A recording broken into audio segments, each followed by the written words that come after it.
for the after show, which I call last call, I like to do a little thing where I ask my guests, and everybody gets the same questions, where we get a little more philosophical, because like at last call, after you've been drinking at a bar, people tend to be a little bit more profound and have all sorts of life thoughts. Yeah. So this is the last call, and it's inspired by Inside the Actors Studio. Did you guys ever see that show? I never watched. I've seen clips of it, but I never watched long periods of it. Yeah. Okay, so it was a show where it takes place in the Actors Studio, which is the theater school of Pace University in New York. The host, James Lipton, who is no longer with us, he would ask his guests, who were like Hollywood stars, like the who's who of Hollywood, he would ask them questions at the end of the show. And they were always the same questions. And from what I understand, he got the questionnaire that he asked, he got that from a French show. And so I've taken the inspiration from, I think it was called the Pivot Questionnaire is what it's actually called. From the Inside the Actor Studio and whatever French show that was. And I've made it pet related. Okay. Okay. So I've never done this with two people. So I don't know if you guys want to take a shot at each question or if you want to take turns answering the questions. Take turns? Take turns. All right. Yeah, take turns. All right. Who wants to go first? Ladies first? Yes. Ladies first. Of course. Perfect. Okay. Ready? Favorite breed? Domestic short hair or long haired or medium haired cat. Cat. Yes. All right. The mutt of the cats. The mutt of the cats. Oh, that's a really good simple way to put it. Yeah. Okay. All right, John. Least favorite breed? Least favorite breed. It could be of any species. Oh, any species. You could do the dog that tried to bite you the day before our wedding. What breed? That was a giant schnauzer. Okay, giant schnauzer. Schnauzers are rough dogs. I mean, they're tough. They're like she's trained. Yeah, she's bite trained. So she does all the sniffing and I don't know all the police stuff. So I hope your dad's not watching. Wow, is that your dad's dog? It was my dad's dog. Yep, came up for the wedding. She didn't like John. Schnauzers are difficult dogs. My family, my mom and my sister both love Schnauzers, and I don't think my sister's dog is bite trained like on purpose, but he sure seems like he is. They have personalities. Yeah, they're tough. Yeah. They're great. They're like cats in a way that they're like a one-person dog where they don't like to socialize so much with others. Yeah, my aunt has one, and but she's since passed. The husband couldn't touch the wife. Because, literally, Lucy would be like, rah, rah, rah, rah, rah, rah, don't touch her. That sounds about right. Yeah, that's Satchmo. Okay, so do your pets sleep in your bed, Jessica? Yes, we have on average 3 to 4 a night, and then on average about 6 in the bedroom. On trees, cat trees, yeah. Who does not like to sleep near you guys?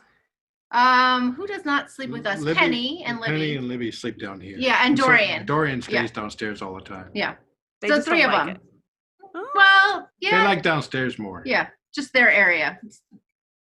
The bedroom's kind of a timeshare, and the trees are kind of a timeshare for all the cats. That's cool. First come, first served, or first come, first slapped. Yes. That's true. Yeah, I bet there's some scuffles every once in a while. Oh, yes. This morning, a couple of them. Oh, wow. Okay, John's turn. Who or what wakes you up in the morning? Usually a cat smacking another cat. Or somebody's growling and Jess is like, dear, I'll take care of that. Or Nakia likes She likes to knead on my belly. The bladder's full. Yeah. It's got to get up. Giving away all our secrets. What is your most used training command or cue, Jessica? Oh, well, really, Ruthie's the only one that's trained. So we do a lot of kisses on the nose to nose or high five or up. But for everyone else, we're like, no, which is terrible. You're not supposed to do that. Leave it alone. Exactly. All right. So, John, what's your least used training command or cue? Least used training communities. Actually, I don't know. I don't know. One that you wish don't you used more? Get off the counter is one for him. Yeah, it's like usually when they just get too close, I move them to another counter or just like bump them off. Yeah. So places. I think places would probably be Places, the yeah. answer to that one. Yeah. The least used, but the one that you'd want to use most? Yes. Places. That's a really good one for people to use. And Yeah, the new kitten's starting to figure it out. Yeah. Yeah. Oh, We've got a cool. couple in the house that know places and they have a spot, but it's not perfected. Ruthie had it perfected at the apartment I lived in, but not now.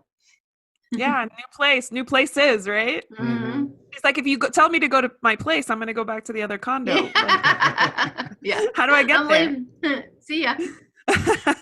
All right, Jessica's turn. What pet-related noise do you love? Ooh, I probably well, I like to meow back to them, but I also like to tell them I love you. Oh, but what do you like to hear them do or say? Oh, I love purring, right? Purring is my favorite sound. So Yeah. awesome. It's so Yeah. awesome. Mhm. John, what pet-related noise do you hate? Oh, that's easy. Usually, one being vocal toward another in an aggressive way. Yeah. Screeching. Hissing, Like growling. a threat of some sort? Couple of them will posture without. Hardly will rarely ever do anything about it, but they posture, and it's like, Yeah. Well, or like when Chilean chases Ruthie, Ruthie screams bloody murder. And then Nakia is known for screaming bloody murder. Nakia learned to be with Ruthie when Ruthie postured with her. She learned that if she goes on aggressive, Ruthie backs off. So Offensive, yeah. Yeah, she doesn't attack or anything. She just starts wailing. Yeah. And then it's like, siren, hello, I need help. Come get me. So what is the worst case scenario that they would really get into it?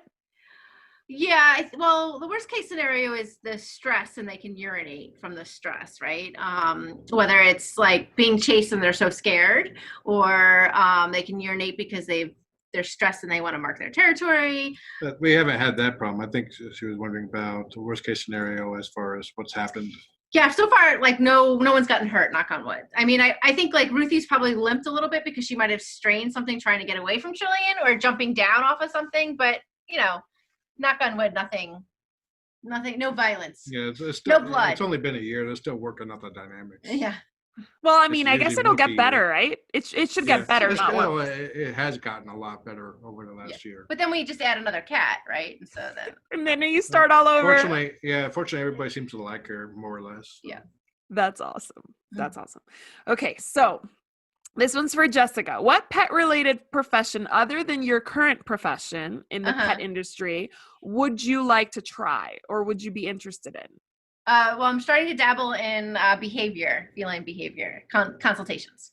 Mm-hmm. Very cool. So a trainer for cats. Yes. Yeah. Specifically. Mm-hmm. Yes. All right. And how about you, John? What pet-related profession, because you're not really in the pet industry as a profession, this is your very, very involved hobby. What industry profession would you not want to be a part of? Would you not want to try? Not want cat groomer. Oh, that's a good one. That is a very good one. I've had cats that defeated groomers, professional cat groomers, never could get groomed. That is a really hard job. I was just watching. Armor. They have They armor. do? Yes. Yeah, they wear leather shields on their arms and leather. Some of them, jackets. And, we found a great one that comes to our home in a van, and he just does it right out in the driveway. And he is so he's the whisperer. They come out relaxed and they love it. It's like they go house there, back. It's no commute to stress them out. Right. Yeah. So why do cats need baths though, like grooming? Well, so for long-haired cats like Libby and Trillian, we get shaved once a year. And so that way they can, during the summer, they're nice and trimmed and they have breeze and sun. But also because the mats can get so bad, it's hard to manage. So it's just nice to have them shaved down, no mats, and they just love it. Libby loves to be naked. Yeah, short-haired cats. Yeah, Yeah. Mm-hmm. Trillian loves it. So did Libby. She walks around and strutting her stuff, and then she lays in the sun because she's all black, Libby, and she couldn't, do that. The short-haired cats normally don't need a bath ever, but sometimes they just start stinking. And if it just doesn't get better and it's just related to the quality of the fur, quick bath. Yeah. I would never wash my cats. But a groomer I would take to get shaved, and they do the whole rigmarole. They shampoo them. He does everything. He chips their nails, and does a really fabulous job. You don't bathe your cats, but do you trim their nails? Yes. Yes. Mm-hmm. How often? Not often enough. Yeah. Usually when we start getting hurt. Exactly. It's like, time to trim. Ow. I got one right there now. Yeah, Right? yeah. It's like a paper cut. Mm-hmm. And you have to start pretty early for them to get used to it, right? Yes. Yes. Yeah. Do you have Usually any that just refuse? There's some that I won't trim, like Ruthie. Yeah, I leave that for her me. just because she trusts her more, and Right. we now finally have a nice amicable relationship. I don't want to ruin it. Yeah. That makes sense. Yeah. Okay, so this one's for both of you. Okay. You can each answer in your own turn. Okay, so if the Rainbow Bridge exists, who's the first pet to greet you when you arrive? Gosh, I can go from super early in childhood to like most recently. I think I'll pick Sylvester. He passed away in 2018. Mm-hmm. And he was your Sylvester soul or cat? Betty? I think he was my boyfriend, right? I mean, he slept here. Like he slept on my pillow. Like, I think he's the one. And then Betty might be pretty close behind. Yeah. That's awesome. And Leo could be there too. There's so many. I mean, honestly, like there's just so many. So many, right? Yeah. And how about you, John? Who's greeting you at the Rainbow Bridge? Well, as far as my personal heaven, I've had so many previous pets that have passed. I have fosters that I loved and cared who had passed. If I walked over that bridge and I saw all of them, that would be awesome. Do you have one though? You have to pick one. Like you can't get No, out I of mean it. you don't have to do anything. You don't have to do anything. If I had to pick one, I'd say the one mass of cats. Okay. It's your Rainbow Bridge. You can choose whomever's there. So hopefully it'll be all of them. They'll be like in a parade. They'll be doing a parade. They'll be like banners. I just sit down and then. Oh, awesome. Well, thank you guys for taking the time to answer my little questionnaire so we can dive a little deeper into your psyches. That's kind of what I want to do for the after show. People get excited. They get to know the people on the actual show, and then they want to learn more about them. So this is how I just add some more tidbits into the show. So thank you for participating. Thank you again for being on the show, and hopefully we'll see you again sometime next year. So that we can kind of catch up and see where the critter room is and where the professors are and how many students you guys have. Looking forward to it. Yeah, we love it. Awesome. Well, thank you guys again. Thank you.